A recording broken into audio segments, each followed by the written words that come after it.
구약성경 461쪽 사무엘상 31장 1절부터 6절의 말씀입니다.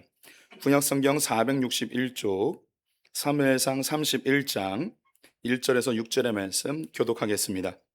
블레셋 사람들이 이스라엘을 침해 이스라엘 사람들이 블레셋 사람들 앞에서 도망하여 길보아 산에서 엎드려져 죽으니라. 블레셋 사람들이 사울과 그의 아들들을 추격하여 사울의 아들 요나단과 아비나답과 말기수아를 죽이니라. 사울이 패전함에 활 쏘는 자가 따라잡으니 사울이 그 활 쏘는 자에게 중상을 입은지라. 그가 무기 든 자에게 이르되 내 칼을 빼어 그것으로 나를 찌르라. 할례 받지 않은 자들이 와서 나를 찌르고 모욕할까 두려워하노라 하나 무기를 든 자가 심히 두려워하여 감히 행하지 아니하는지라. 이에 사울이 자기의 칼을 뽑아서 그 위에 엎드러지매 무기를 든 자가 사울이 죽음을 보고 자기도 자기 칼 위에 엎드려져 그와 함께 죽으니라. 사울과 그 세 아들과 무기를 든 자와 그의 모든 사람이 다 그날에 함께 죽었더라. 아멘. 아멘. 오늘도 주님의 보좌 앞으로 나온 성도님들에게 하나님의 은혜와 평강이 함께 하시기를 축원드립니다. 우리 함께 8월달 인사 말씀 함께 나누어 보도록 하겠습니다. 저 위에 있는 분들에게 생명의 주인은 하나님이십니다. 인사하겠습니다. 생명의 주인은 하나님이십니다. 생명의 주인은 하나님이십니다. 감사합니다. 네, 우리는 하나님의 나라를 이루는 교회와 하나님 나라를 파괴하려 하는 악한 영적 세력 사탄의 전쟁터 속에 살고 있음을 지난주에 함께 보았습니다. 이 전쟁은 에덴 동산에서부터 이어져 내려오는 전쟁이고요. 우리 그리스도인들 중에 한 명도 이 전쟁에 예외되는 사람은 존재하지 않습니다. 이 전쟁에 대한 우리가 막연한 두려움을 가질 필요는 없는데요. 왜냐하면 예수님이 이 죄의 우두머리인 사망을 이기심으로 이 전쟁을 이미 승리하셨다고 선언하였기 때문입니다. 이 전쟁은 하나님의 나라를 소망하고 이 전쟁에 참여하며 또 하나님의 나라를 위해서 싸우는 그런 개인들, 공동체, 그 시대마다 하나님 나라가 풍성히 누려지게 됩니다.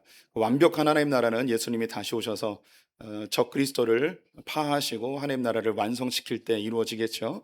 하지만 역사 속에서 이 전쟁에 적극적으로 동참하며 전쟁에서 승리를 선포하는 개인들, 공동체, 가정, 국가와 그 시대에 이 하나님 나라를 누릴 수 있게 됩니다. 하지만 이 전쟁을 멈추거나 머뭇거리고 뒤로 후퇴하여 우리가 침륜에 빠져 있게 되면 이 사단은 다시 하나님 나라의 침노에 들어와서 이 땅 가운데 고통과 죽음을 주게 되지요. 사탄은 끊임없이 하나님 나라를 파괴하고 있습니다. 그 첫 번째 타겟이 생명임을 지난주에 보았습니다. 에덴 동산에서 첫 번째 공격 대상이 생명이었죠. 이 선악과를 먹으면 선악과를 먹어도 너희는 죽지 않을 것이다 라고 이야기합니다. 하나님께서 이 선악과를 먹으면 정령 죽으리라 하였는데 먹어도 죽지 않는다고 하며 생명을 빼앗는 미혹을 하게 되죠. 사탄은 거짓말쟁이이고 살인하는 자입니다.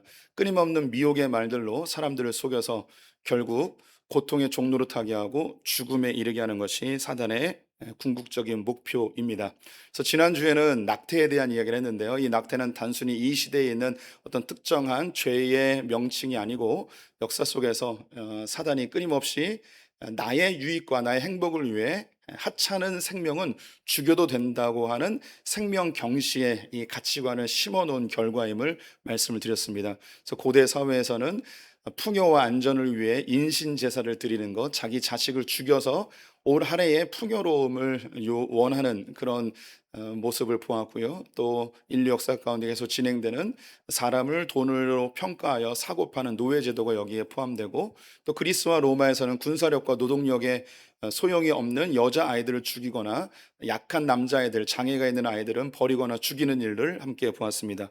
또한 나치 시대 때는 장애인들, 불치병 환자들을 7만 명이나 죽이는 사건을 보았죠. 이러한 쓸모없는 생명을 죽여도 된다는 이런 것이 역사 속 계속 반복되어지는 사단의 전략, 나의 행복과 나의 번영을 위해서 쓸모없는 생명은 죽여도 된다는 이런 생명 경시의 현상이 역사 속에 계속 진행되고 있다는 사실을 보셔야 합니다. 그래서 지금 일어나고 있는 이 낙태, 우리는 영적 전쟁의 영역임을 기억해 주셨으면 좋겠습니다. 오늘은 이 생명의 공격에 대한 또 다른 한 페이지를 보기 원하는데요. 낙태는 외부에서 공격해 들어오는 생명에 대한 공격이었다면 오늘 볼 것은 우리의 내면에서 안에서부터 공격되어지는 것입니다. 이것은 자기의 생명을 스스로 죽이고자 하는 자살이라는 것입니다. 이 자살이라는 이 단어 자체가 매우 무거운 주제이고요. 또 조심스러운 내용이기도 합니다. 우리 가운데 사랑하는 가족이나 가까운 친구를 이러한 사건으로 잃으신 분들도 있을 것입니다. 이로 인해서 깊은 상처와 잊지 못할 큰 아픔을 간직하고 계신 분이 계실 거예요. 우리 가운데는 자기의 가까운 사람의 그런 죽음의 그 모습을 실제로 목격한 분들도 계실 수 있습니다. 평생 잊지 못할 엄청난 큰 외상으로 남게 되는 일이죠. 또 안타깝게도 우리 가운데 한 번쯤은 이 죽음을 깊이 고민해 본 분들도 계실 것입니다. 목회를 하다 보면 밤늦은 시간에 그런 문자를 받을 때가 있습니다. 목사님, 정말 자살하면 지옥 가나요? 뭐 이런 문자를 받죠. 매우 위태로운 상태임을 보여주는 문자입니다. 우리 성도님들의 이 삶 속에서 이런 스스로 생을 마감하는 이런 깊은 고민을 해보신 분들이 누구나 있고 또 실제로 시도해 보신 분들도 있을 수 있습니다. 그래서 오늘의 이 설교는 누군가를 정죄하거나 판단하고자 하는 그런 설교는 결코 아닙니다.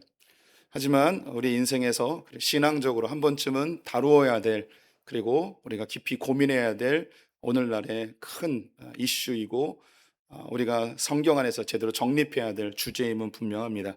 그래서 조금 오늘은 천천히 하지만 깊게 이 자살의 문제를 말씀 안에서 살펴보고자 합니다. 자살은 오늘날에 아주 흔한 일이 되어 버렸죠. 더 이상 몇몇 사람의 이야기가 아니고 너무나 우리 주변에서 많이 일어나는 일입니다. OECD 국가 중에서 수년째 한국은 자살률 1위에 5명을 안고 살아가고 있습니다. 이 자살은 특정 연령대에 나타나지 않고 전 연령대에 다 나타나고 있습니다. 청소년, 청년, 직장인, 사회인, 사업가, 노인들에 이르기까지 광범위하게 이 자살의 현상이 일어나고 있습니다. 10대부터 40대까지 사망률 1위를 자살이 차지하고 있습니다. 무거운 주제이고 하지만 피해갈 수 없는 오늘의 우리의 현실이죠. 기독교인들에게 자살에 대한 이야기를 하면 우리는 아주 명확한 기준을 가지고 있긴 합니다. 생명은 하나님께서 주신 것이기 때문에 우리가 함부로 없앨 수 없다. 사람은 자기의 생명을 없앨 수 있는 그런 권한이 우리에게 주어지지 않았다. 자살은 하나님의 생명 주권을 어기는 큰 죄다라고 명확한 기준을 가지고 있습니다. 심지어 어떤 사람들은 자살을 하면 지옥 간다라는 이야기도 하죠. 자살하면 지옥 가는지 안 가는지 우린 죽음 이후의 세계를 알지 못하기 때문에 명확하게 그렇다라고 말하기는 어렵습니다. 하지만 매우 중요한 그리고 심각한 죄의 문제는 맞습니다. 이 이야기들이 다 맞는 말이죠. 그런데 우리는 여기서 본질적인 질문을 해볼 수밖에 없습니다. 우리 기독교인들마저도 이 자살하면 하나님 기뻐하지 않는 것, 내게 이 생명을 없앨 수 있는 권한이 없다는 걸 알면서도 우리 성도님들은 한 번쯤, 아니 그 이상 죽음을 분명히 생각해 보셨을 것입니다. 저 역시 왜 생각을 안 해봤겠습니까? 우리의 삶 속에서 이런 자살의 고민을 한두 번쯤은 다 해봤을 것 같습니다. 그럼 본질적인 질문, 왜 죽고 싶은가? 왜 스스로 생을 마감하고 싶은가? 우리는 그 어떤 것보다도 자기의 생명을 사랑하는 사람들이거든요. 그 소중한 생명을 왜 스스로 끊으려고 할까요? 그렇게 이제 생을 마감하는 사람들이 정말 죽고 싶어서 죽을까요? 그런 것 같지는 않습니다. 우리 성도님들 역시 죽음을 생각할 때 정말 죽고 싶어서 죽느냐라고 말하기는 어렵습니다. 우리 성도님 이미 답은 알고 계십니다. 왜 사람들이 죽고 싶어 할까요? 너무 쉬운 답이죠. 살기 너무 힘드니까. 네. 사는 게 죽는 것보다 더 어려우니까. 그래서 죽을 수밖에 없는 거죠. 그래서 이 죽는 것 밖에는 다른 방법이 없습니다. 라고 이야기합니다. 너무 힘드니까 죽으려고 하는 거죠. 이 자살에는 매우 복합적인 다양한 이유들이 있습니다. 이 자살의 이유가 이겁니다라고 단정 짓기 어려울 정도로 매우 복합적이죠. 심각한 질병적 우울증에 걸린 사람들 죽음밖에 생각하지 않습니다. 또 정신질환에 걸린 사람들도 끊임없이 자살을 시도하고 있죠. 관계 단절로 심각한 외로움에 견디지 못해서 죽음을 선택하는 사람들도 있고요. 또 경제적인 어려움에 혹은 트라우마라고 하는 외상 후 스트레스에 의해서 이것을 벗어나고 싶어 죽음을 선택하는 사람들도 있습니다. 심각한 중독의 문제에 의해서 내 의지에 관계없이 그 중독적 현상으로 죽음을 선택하거나 이 중독을 끊고 싶어서 죽음을 선택하는 사람들도 있습니다. 단순히 한 가지의 이유로 스스로 삶을 마감하는 것 같지는 않습니다. 오늘은 이 죽음의 이유의 원인에 대해서 이야기하기보다는 이 자살의 더 깊이에 있는 그 밑바닥에 있는 영적인 원인에 대해서 생각을 해보고자 합니다. 자살의 이런 이유 때문에 자살하니까 자살하지 맙시다. 우리의 생명은 하나님의 것이기 때문에 우리가 자살하지 맙시다. 이런 이야기 말고 사람이 자살을 선택할 수밖에 없는 그 내면 깊이 밑바닥에 있는 영적인 원인을 좀 깊이 살펴보고자 합니다. 한 200년 전에 덴마크에서 활동했던 철학자 키에르 케고르라는 분이 있습니다. 그분이 쓴 책 중에 죽음에 이르는 병이라고 있는데요. 한 번쯤 들어보셨을 책입니다. 사람이 죽음에 이르는 병이 있는데 이 병은 뭘까요? 예, 암일까요? 고혈압, 심장병, 전염병. 키에르 케고르가 이야기하는 죽음에 이르는 병은 이런 육체적인 질병이 아니고 절망이라는 것이 죽음에 이르는 병이라고 칭하고 있습니다. 절망은요, 너무 힘들어서 낙담해 있는 상태 혹은 기분이 우울해져 있는 이런 개념보다 좀 더 깊은 내용입니다. 키에르케고로 이야기하는 이 절망은 내가 열심히 했는데 아무것도 되지 않을 때, 아무리 노력해도 아무런 변화가 일어나지 않은 상태에 놓였을 때 사람들은 절망을 하게 됩니다. 내가 아무리 노력해도 아무것도 변화될 수 없는 나의 심각한 무력감 속에 빠져 있는 상태가 이제 절망이라고 하는 거죠. 열심히 공부했어요. 대학 입시를 준비하고 어떤 시험을 준비했는데 여기 낙방을 했습니다. 내가 할 수 있는 모든 최선의 노력을 다했는데 시험에 떨어진 거죠. 이 시험에 한 번 떨어져서 크게 낙담하지 않죠. 한 번 더 해볼까? 한 번 더 할 수 있어. 요번만 하면 더 할 수 있어. 네, 한 번, 두 번, 세 번 이것이 점점 누적됐을 때 도저히 내 힘으로는 이 시험을 통과할 수 없다고 판단 내리게 되면 내가 아무것도 할 수 없는 상황에 절망하게 됩니다. 취업을 앞에 두고 있는 대학생들 여러 자격증을 땁니다. 토익 점수도 확보했고요. 인턴도 수료했습니다. 알바를 하면서 원서를 수백 군데 넣었지만 아무 데서도 연락이 오지 않습니다. 이렇게 취업 시장이 좁아진 상태에서 고스펙의 사람들은 취업을 할지라도 나같이 별로 내세울 만한 스펙이 없는 사람들, 내세울 만한 학벌도 없는 사람이 취업을 하는 것은 거의 불가능하겠구나. 내가 아무리 노력해도 이 사회에서 나는 들어갈 직장이 없구나라고 생각하게 되면 절망 가운데 빠지게 됩니다. 사업하는 분들, 사업이 어려워지는 요즘 시대에 백방으로 뛰어다니며 돈을 빌려옵니다. 잠을 안 자면서 밤늦은 시간까지 사업을 운영하죠. 가족들에게 미안할 정도로 열심히 일을 합니다. 하지만 아무리 노력해도 사업이 개선될 기미가 보이지 않고 심지어 부도의 위기까지 놓이게 됩니다. 이때 절망에 빠지게 되죠. 자녀를 키우는 우리 어머님들, 자녀들에게 가장 좋은 것들로 제공해 주어 왔습니다. 좋은 옷을 입히고 건강에 좋은 음식 먹이고 학원과 과외를 시키면서 아이가 가장 좋은 환경 속에서 공부 열심히 해서 소원하는 일들 이루길 바라는데 부모님의 기대와 다른 길을 걷게 되는 아이를 보면서 내가 할 수 있는 게 아무것도 없구나라고 생각될 때 우리는 절망에 빠지게 되죠. 나는 할 만큼 했어. 그런데 더 이상 아무것도 할 수가 없어. 이제 내가 뭘 해야 될지 모르겠어. 라고 할 때 우리는 절망에 빠지게 됩니다. 절망은 단순한 무기력이 아닙니다.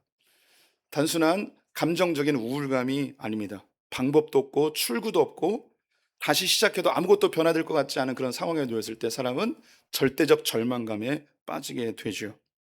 그때 우리는 한 가지를 생각할 수밖에 없습니다. 아무리 노력해도 아무것도 변하지 않는 상황에서 한 가지밖에 생각할 게 없죠. 그래, 나만 없어지면 되는 거야. 라는 생각을 하게 됩니다. 오늘 우리 성경에서 절망적인 상황에 놓인 한 인물을 만나게 됩니다. 그 사람이 바로 사울 왕이죠. 오늘 장면은 사울이 마지막 죽음의 장면을 보여주고 있습니다. 블레셋과의 전쟁을 하게 되는데요. 블레셋의 군사력에 이스라엘은 몰리게 되었습니다. 전쟁은 패색이 짙어갔고 사울의 세 아들이 죽임을 당하게 되었습니다. 그 중에 우리가 알고 있는 요나단도 이 전쟁에서 죽습니다. 후퇴를 연속하다 블레셋 군사가 쏜 화살에 사울 왕도 치명상을 입게 됩니다. 그 자리에 주저앉아 버렸고 더 이상 도망갈 수 있는 힘도 없습니다. 온몸에서 피가 빠져나가고 정신은 희미해져 갑니다. 하지만 곧 다가올 블레셋 군인들에 의해서 자신이 수치스럽게 죽음을 당하는 그것은 보고 싶지 않았습니다. 오늘 본문에는 할례 받지 아니한 자들에게 죽고 싶지 않다고 이야기하죠. 이제 사울 왕이 할 수 있는 건 아무것도 없습니다. 그는 이 전쟁에서 승리하고 싶었습니다. 그래서 이 전쟁에 어떤 전략을 묻고자 엔돌에 있는 신접한 여인 무당을 찾아가서 죽은 사무엘의 영혼을 끌어내어 이 전쟁에 승리하는 비법을 알고자 할 정도로 그는 열심히 이 전쟁을 준비했습니다. 그는 전력을 다해 싸웠습니다. 하지만 이제 할 수 있는 건 아무것도 없습니다. 그가 할 수 있는 방법은 아무것도 없습니다. 그 머릿속에 한 가지밖에 생각나지 않습니다. 그냥 이렇게 죽으면 다 끝나는 거지. 자기를 보필하는 비서에게 이 할례 받지 않은 블레셋 사람들에게 죽노니 내가 네 손에 죽는 게 낫겠다 하며 자기를 죽여달라고 합니다. 하지만 부하가 어떻게 왕을 죽일 수 있겠습니까? 머뭇거리게 되자 촉각을 다투는 그 상황에서 사울은 자기의 칼을 뽑아 땅에다 꽂고 그 위에 엎드려져 스스로 생을 마감합니다. 이걸 보고 있던 부하도 동일하게 생을 마감하게 되죠. 이 사울은 자기가 할 수 있는 것이 아무것도 없다고 생각하는 절망적 상황에 놓였을 때 생각할 수 있는 게 하나밖에 없었습니다. 그래, 내가 죽으면 다 끝나지 하며 그 일을 선택하게 되었습니다. 사람이 절망의 상황에 놓이게 되면 우리의 생각은 점점점 좁아져 자기가 죽으면 끝난다는 생각으로 치닫게 됩니다. 그래서 죽음에 이르는 병, 절망, 네, 이 말은 정말 맞는 것 같습니다. 그럼 여기서 다른 질문을 해야 됩니다. 사람은 왜 그러면 절망을 하게 되는가? 오늘 본문에 있는 사울은 왜 절망하게 되었는가? 현대인들, 특히 한국 사람들은요, 그 어느 때보다도 더 절망을 많이 하는 듯합니다. 절망하기 때문에 자살을 하는 거죠. 자살률이 높아지고 있다는 것은 그만큼 이 시대에 절망하는 사람들이 점점점 더 많이 늘어나고 있다는 것입니다. 왜 사람들 절망을 하는가? 이것을 한 단어로 저는 이렇게 표현하고 싶습니다. 성취주의. 무엇인가 이루기 위해서 몸부림치는 시대에 살고 있기 때문입니다. 무엇인가 이루어내야 한다는 부담감, 이것이 우리를 절망으로 치닫게 하는 것 같습니다. 더 쉬운 말로 표현하면 사람들은 왜 절망하는가? 너무 열심히 살았기 때문입니다. 너무너무 열심히 살아서 모든 것을 내 힘으로 다 해결해야 한다는 이 부담감이 우리를 절망으로 치닫게 하는 것 같습니다. 우리 성도님들, 저를 포함해서 참 열심히 사신 분들입니다. 우리 성도님들이 뭐 저를 볼 때 워낙에 곱게 생겨가지고 고생도 안 하고 워낙에 미소년 타입이라 제 손을 이렇게 악수하면서 만지신 분들은 똑같이 얘기하더라고요. 아유, 고생 하나도 안 한 손이시네요. 네. 네, 제가 참 고생 안 한 얼굴인데 그 반전 매력이라고 할까요? 저는 참 고생을 많이 했습니다. 엄마한테 이렇게 얘기했더니 네가 고생한 게 뭐가 있어 하고 저를 비웃긴 하셨지만 그래도 나름대로 다 각자 참 열심히 사셨고 고생하셨습니다. 네, 성도님들 34살에 소풍교회 담임 목사가 됐다면 그 자체로 얼마나 치열하게 살았는지가 드러납니다. 19년 동안 교회를 이렇게 여기까지 인도했다는 거 이 자체가 얼마나 투쟁적으로 살았는지를 보여주고 있는 거죠. 근데 이것은 저만 그렇게 산 게 아니고 여기 계신 모든 분들이 가정을 위해 자녀를 위해 자기의 삶을 위해 얼마나 투쟁하며 밤잠 안 자고 시간을 쪼개서 먹을 거 안 먹고 입을 거 안 입으면서 여기까지 오신 분들이 여기에 다 계십니다. 너무 열심히 산 사람들의 특징이 내가 해결할 수 없는 상황에 놓이면 그 열심이 오히려 큰 절망으로 돌변하게 된다는 거죠. 그 말은 곧 제가 너무나 절망에 쉽게 빠지는 그런 타입이기도 한다는 거죠. 이건 저뿐만 아니라 여기 계신 분들이 다 그렇습니다. 이 절망에 빠지면 죽음을 자연스럽게 생각합니다. 저 역시 목회를 하면서도 나만 죽으면 끝나는 거 아닌가? 뭐 이런 생각을 부끄럽지만 할 때가 있습니다. 우리 성도님들도 저와 크게 다르지 않으리라고 생각이 듭니다. 사람들이 참 열심히 살아요. 그런데 우리 성도님들 한번 생각해 보세요. 예전에 고대 사회에서 사람들이 열심히 살았던 이유는요, 누군가 시켜서 열심히 살았어요. 왕이 신하들에게 열심히 하라고 하니까 열심히 했어요. 왕은 놀죠. 주인은 노예들과 종들에게 열심히 일하라고 이야기합니다. 반면에 주인들은 놀죠. 사장님은 직원들에게 열심히 하라고 합니다. 그리고 사장님들은 놉니다. 선생님은 학생들에게 열심히 공부하라고 하면서 선생님들은 놀죠. 이게 예전에 우리의 모습이었어요. 근데 현대 사회에서는요, 선생님이 더 이상 학생들에게 열심히 공부하라고 하지 않습니다. 예, 이건 실제로 일어나는 일이에요. 학생들에게 열심히 공부하라 그러면 인권 침해라고 신고를 당합니다. 이미 우리 성도님들 자녀들에게 뭔가 열심히 하라고 다그친 적이 있습니까? 예, 나이 드신 분들은 다그치지만 요즘 젊은 부모들은요, 애들이 상처받을까 봐 열심히 하라고 뭐라고 말도 안 합니다. 또 직장에서 상사들, 여기 계신 우리 그 관리직에 있는 분들, 밑에 있는 사람들에게 뭐 한마디만 해도 저 그만둘게요라고 하면서 싫은 소리 한마디 못하는 사회가 이미 되어 버렸죠. 이제 그 위에 있는 사람들은 밑에 사람들 눈치를 보게 되는 사회입니다. 그럼에도 불구하고 사람들은 열심히 삽니다. 도대체 누가 열심히 살라고 명령했기에 열심히 살고 있을까요?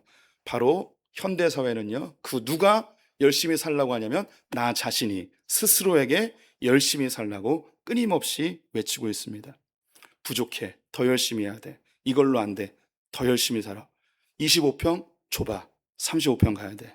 35평 좁아. 45평 가야 돼. 논현동 구질구질해. 송도로 가야 돼. 송도 촌스러워. 강남으로 가야 돼.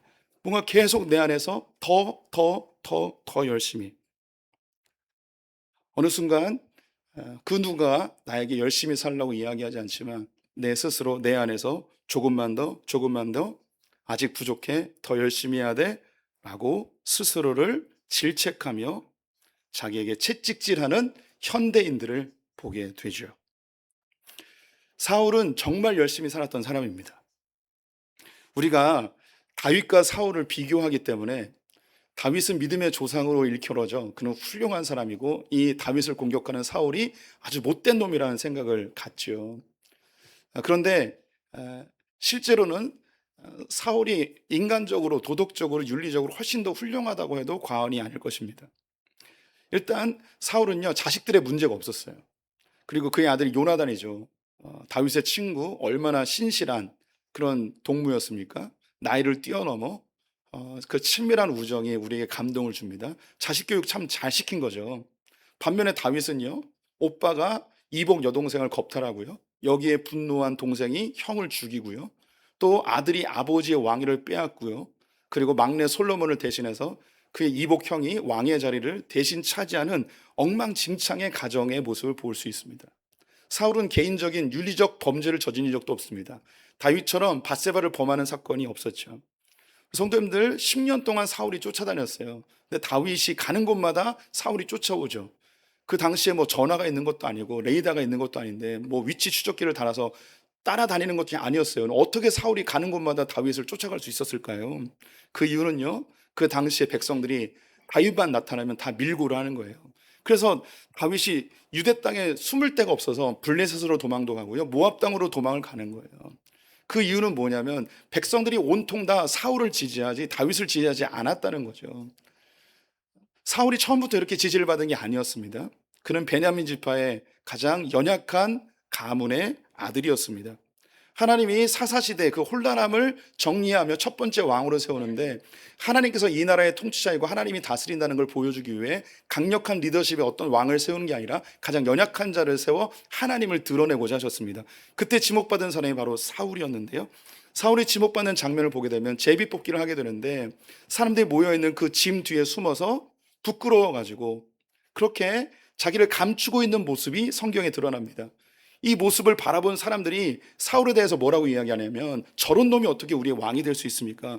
저런 유약한 놈이 어떻게 우리 왕이 될 수 있습니까? 라고 비난하며 왕의 자리에 올랐습니다. 이런 위치에서 왕이 되었으니 우리 성도님들 생각해 보십시오. 얼마나 열심히 살았겠습니까?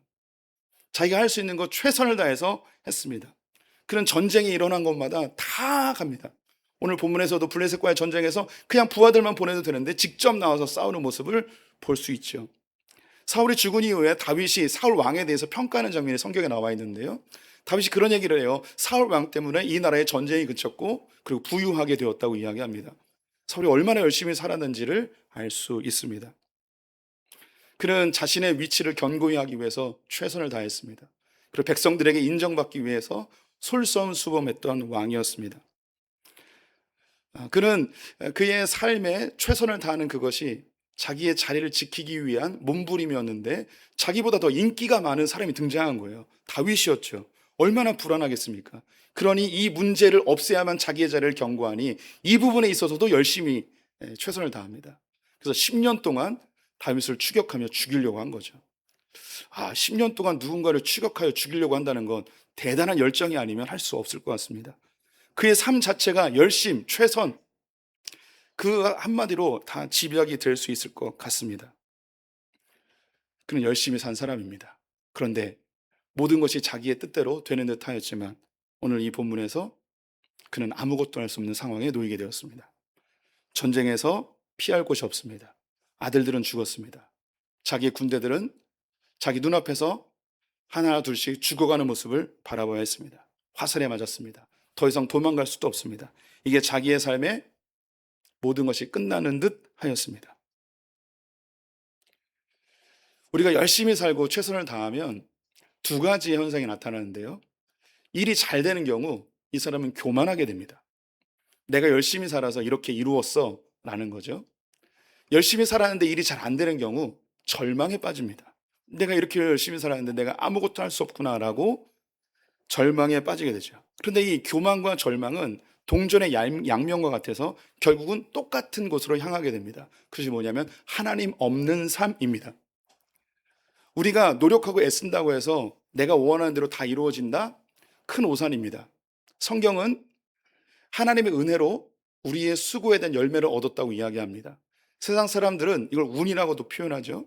우리 성도님들, 세계에서 제일 못 사는 나라 중에 하나인 방글라데시나 인도에서 우리 성도님들과 똑같이 하루 52시간 열심히 일한다고 하면 그 사람들은 한 달 월급이 얼마나 될까요?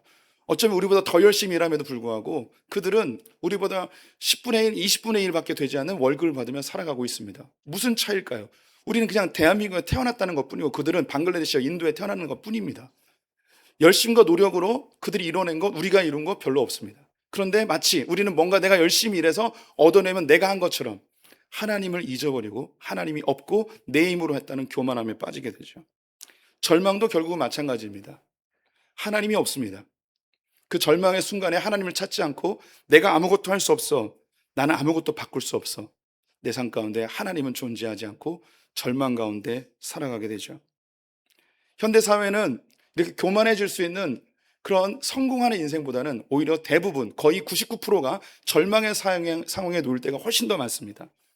심지어 소위 교만하다고 할 수 있는 그 성공한 사람들 역시 자기의 것이 언제 없어질지 모르는 그 불안감 속에 그 허탈함 속에 오히려 그 모든 것을 소유하고 있음에도 불구하고 스스로 생을 마감하는 것을 선택하는 유명인들과 사업가들을 우리 성도님들은 수없이 보게 되죠. 그들은 각종 중독에 취하여서 자기의 허탈함, 하나님 없는 그 교만 속에 채워지지 않는 그 허탈함을 채우기 위해 몸부림치다가 결국 생을 마감하는 경우도 얼마나 많은지 모릅니다. 그리고 대부분의 사람들이 자기가 원하는 대로 되지 않는 그 절망의 상황에 놓였을 때에 모든 것이 지금까지 자기의 통제로 됐는데 내가 아무것도 할 수 없는 무능력의 상태에 놓였을 때 이 사람들은 자기가 통제할 수 있는 한 가지를 선택하게 됩니다. 내 힘으로 아무것도 해결할 수 없어요. 아무것도 통제할 수 없어요. 아무것도 내가 선택할 수 없어요. 그런데 마지막 한 가지, 내가 통제하고 내가 선택할 수 있는 한 가지가 남아있어요. 그게 뭐냐면 내 생명.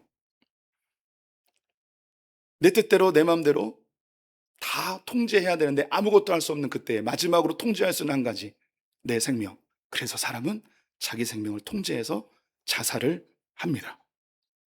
사울은 전쟁에 몰려 아무것도 선택할 수 없고 아무것도 해결할 수 없는 곳에서 한 가지 선택할 수 있는 한 가지가 남았습니다.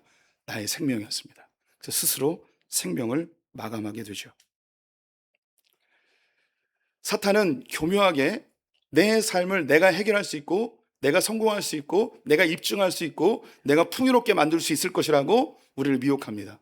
하지만 그 미혹을 쫓아가게 되면 고통의 삶이고 결국은 죽음으로 이어지게 되어 있습니다. 사울을 공격했던 그 사탄, 지금 한국 사회를 교묘하게 속이고 있는 그 사탄은 에덴 동산에서부터 활동하고 있었습니다. 창세기 3장 4절과 5절 말씀 같이 읽어보겠습니다. 뱀이 여자에게 이르되 너희가 결코 죽지 아니하리라. 너희가 그것을 먹는 날에는 너희 눈이 밝아져 하나님과 같이 되어 선악을 알 줄 하나님이 아심이니라. 사탄은 아담과 하와에게 선악과를 먹으면 하나님처럼 된다고 이야기합니다. 하나님처럼 된다는 것은 하나님이 없어도 너는 네 힘으로 충분히 잘 먹고 잘 살 수 있어 라는 말이죠. 사탄은 지금도 우리 성도들에게 하나님이 없어도 충분히 네 힘으로 잘 먹고 잘 살 수 있어 라고 미혹합니다. 이 시대를 그렇게 이끌어가고 있죠. 그래서 우리는 교회를 다니면서도 예수를 믿음에도 불구하고 이 세상의 이 가치관의 흐름 속에서 우리는 그렇게 물들어갑니다. 나의 미래는 내가 개척해야 되고, 내 사업은 내가 이루어야 되고, 내 자녀는 내가 키워야 되고, 내 노후는 내가 준비해야 되고, 내 취업, 내 성공, 내 인생은 내가 만들어 가야 해 라는 교묘한 속임수로 우리를 속이는 사탄의 미혹에 빠져 있습니다. 얼마나 멋진 말입니까? 내 미래는 내가 개척해야 되고, 내 인생은 나의 것이고, 내 삶은 내가 준비해야 되고, 얼마나 멋지고 자기를 높이고 자기를 영화롭게 하는 얼마나 멋들어진 이야기입니까? 이거 이루어지면 모든 사람이 너무 훌륭하다고 박수를 치고 환호성을 지르며 나도 당신처럼 되고 싶다고 그렇게 찬사를 아끼지 않는 인생, 우리 다 되고 싶죠. 하지만 거의 대부분의 사람들은 내가 원하는 삶이 내 뜻대로 되지 않을 때 엄청난 절망감에 빠져 마지막으로 자기가 선택할 수 있는 한 가지, 죽음을 선택하는 삶을 살게 됩니다. 소수의 성공한 사람들, 그들 역시 자기의 삶에 만나는 자그마한 절망의 문제에 놓이면 그 많은 것들을 이뤘음에도 불구하고 불과 그런 문제 때문에 그렇게 생을 마감한단 말이야? 라고 하면서 어이없이 죽어나는 사람들이 얼마나 많은지요. 오히려 성공한 사람들이 더 작은 절망에 너무 어이없이 생을 마감하는 경우가 너무 많습니다. 어처구니 없게 어떻게 저런 문제로, 우리 같으면 저 별거 아닌데 라고 할 것들을 가지고 그렇게 생을 마감하죠. 그 이유가 한 번도 실패해 보지 않았기 때문이죠. 갑자기 떠올랐는데, 제가 대학원 다닐 때 그 기독교 교육 교수님이 계셨는데 이 교수님 너무 잘 나가는 교수님이었어요. 그래서 그럼 얘기하면서 언제 제일 크게 절망해 봤냐고 했더니 운전면허 시험 떨어졌을 때 자살하고 싶었대요. 자기는 지금까지 그 초등학교 때부터 뭐 대학 들어갈 때까지 뭐 엘리트 코스를 다 걸었으니까 자기 1등을 놓쳐본 적이 없고 시험에 떨어져 본 적이 없대요. 근데 운전면허에 떨어졌대요. 죽고 싶었대요. 진심으로 느껴졌어요. 자기 인생에 처음으로 떠진 시험이 운전면허였대요. 우리 가운데도 그런 분들이 있죠. 모든 게 다 잘 되고 자기 뜻대로 다 됐을 때 너무나 사소한 문제 때문에 우리 가운데 운전면허 10번 떨어져도 죽을 생각 한 번도 안 하는 분들이 있잖아요. 근데 누군가는 한 번만 떨어져도 정말 죽고 싶다. 젊은 친구들 여기 많이 없는데 막 연애할 때 한 번 거절당하면 죽고 싶다 이러는데요. 저 같은 사람은 10번 거절당해도 너무 익숙해서 마땅하지, 그렇지, 나 같은 놈이 하면서 또 다른 사람을 표적 삼아서 하면 되지 뭐 이렇게 하는 거죠. 예.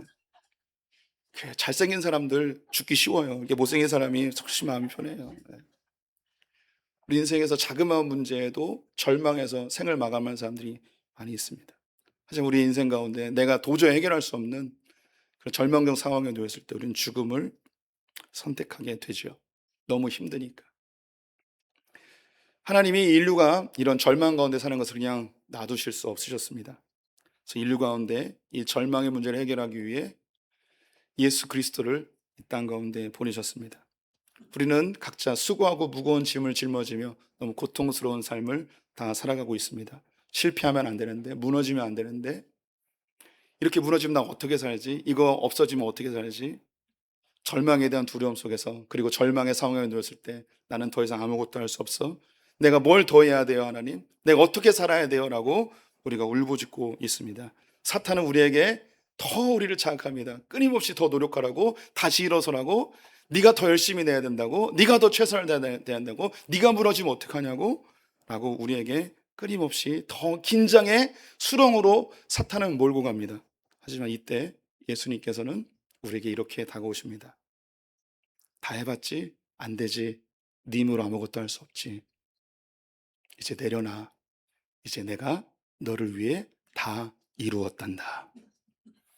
그래서 예수님께서는 십자가에 달려 돌아가시며 다 이루었다고 선포하십니다. 우리가 최선을 다하지 말라는 게 아닙니다. 우리는 최선을 다하고 그 결과는 하나님께 맡겨야 됩니다. 하지만 우리는 분명하게 인정해야 됩니다. 우리의 한계가 있습니다. 우리는 모든 것을 해결할 수 있는 사람이 아닙니다. 우리가 할 수 없는 것은 주님께 맡겨야 됩니다. 왜냐하면 그분이 우리를 위해 다 해주셨기 때문입니다. 그 다 이루셨다는 그 주님 앞에 우리의 것을 내려놓고 그 주님 안에서 안식과 위로를 얻으셔야 합니다. 최선을 다했어. 잘했어. 나한테 맡겨 이제. 하나님이 사울을 그 죽음의 자리까지 몰아가셨습니다. 그러나 하나님이 왕으로 세우셨지만 점점 교만해져 하나님과 멀어지고 하나님과의 관계가 단절되었습니다. 이 죽음의 자리로 몰고 갔을 때 하나님이 사울에게 한마디 기대하셨을 것 같습니다. 하나님, 여기까지 왔네요. 내 힘으로 내 왕좌와 내 나라를 지키려 했는데 아무것도 할 수 없군요. 주님, 이제 주님이 이 나라를 맡아주세요. 나의 삶을 맡아주세요. 주님은 이 말을 기다리고 있으셨을 것 같습니다. 끝까지 사울은 하나님을 선택하지 않고 자기가 통제할 수 있는 마지막 선택지, 자기의 생명을 끊는 것으로 삶을 마감하게 되었습니다. 지금 이 사회는 죽음의 영이 가득 차 있습니다. 사람들에게 너 죽자라고 하면 그 누구도 저는 죽고 싶지 않습니다 라고 이야기할 겁니다. 하지만 사탄은 더 열심히 하라고, 성공하라고, 너를 입증하라고. 근데 이 세상은 우리 스스로를 입증할 수 없습니다. 절망 가운데 빠져 고통스럽게 나를 입증하려 하다가 우리는 삶을 스스로 마감하게 됩니다. 이것이 사탄의 전략입니다. 성도님, 분별할 수 있어야 됩니다. 성도님은 최선을 다해서 사십시오. 하지만 내가 할 수 없는 것 주님께 맡기십시오. 모든 염려를 주님께 맡겨버리고 주님 안에 평강을 누리는 분들 되시기를 주님의 이름으로 축원드립니다. 우리 베드로전서 5장 7절 8절 말씀 읽으면서 설교를 마무리해 보겠습니다. 너희 염려를 다 주께 맡기라. 이는 그가 너를 돌보심이라. 근신하여라 깨어라. 너희 대적 마귀가 우는 사자같이 두루다니며 삼킬 자를 찾나니. 이 염려를 주님께 맡겨야 됩니다. 내가 할 수 없는 거 주님께 맡기십시오. 그거 못 맡기면 사탄이 우는 사자와 같이 우리를 삼키려고 우리를 지켜보고 있습니다. 염려를 주님께 맡기고 평안을 누리는 분 되시기를 주님의 이름으로 축원드립니다. 우리 찬양 나의 모습 나의 소유 찬양하시고 우리 갓돈 목사님 나오셔서 기도해 주시고 축도로 마치겠습니다.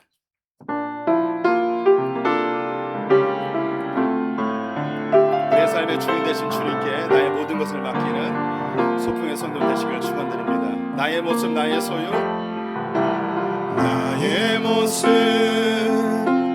나의 소유 주님 앞에 모두 드립니다.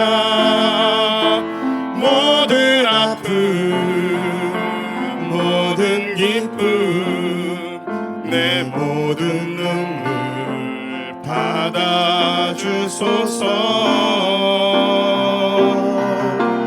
나의 생명을 드리니 주 영광 위하여 사용하옵소서. 내가 사는 날 동안에 주를 찬양하며 기쁨의 재물 되리. 나를 받아주소서. 어제 일과 내일 일도 어제 일과 내일 일도 꿈과 희망 모두 드립니다. 모든 소망 모든 계획 내 손과 마음 받아주소서.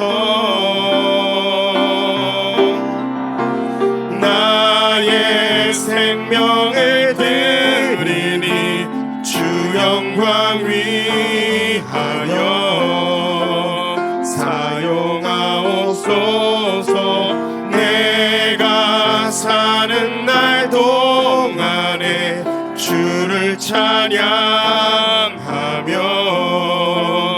기쁨의 재물 되리. 나의 생명 나의 생명을 드리니 주 영광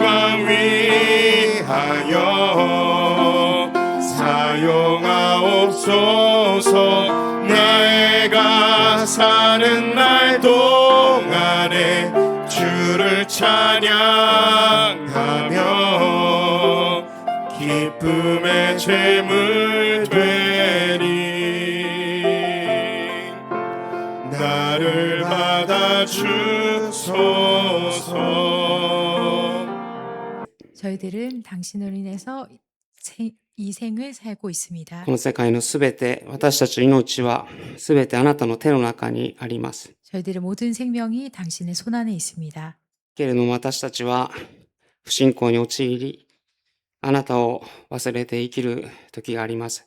하지만 저희들은 너무 얕은 신앙으로 당신을 잊고 살아갈 때가 있습니다. そのために絶望し、死さえも願ってしまう、そのような愚かさを持っています。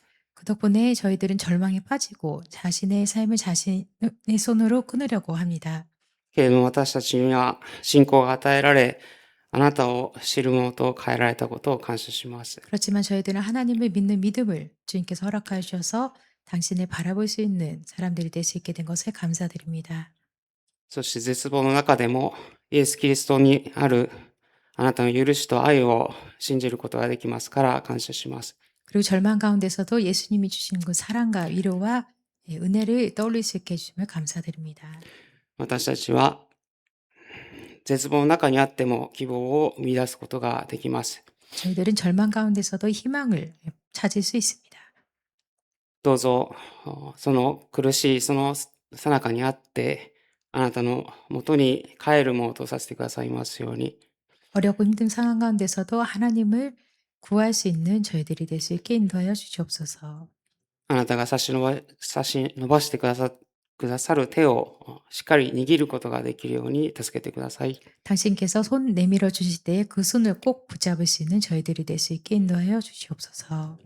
主よ、また本当に私たちは信仰を与えられてその希望をいただきますが、そうではない人たちがたくさんいることを覚えます。 저희는 믿음 가운데 그 희망을 가질 수 있지만 그렇지 않은 많은 사람들이 있는 것을 기억합니다.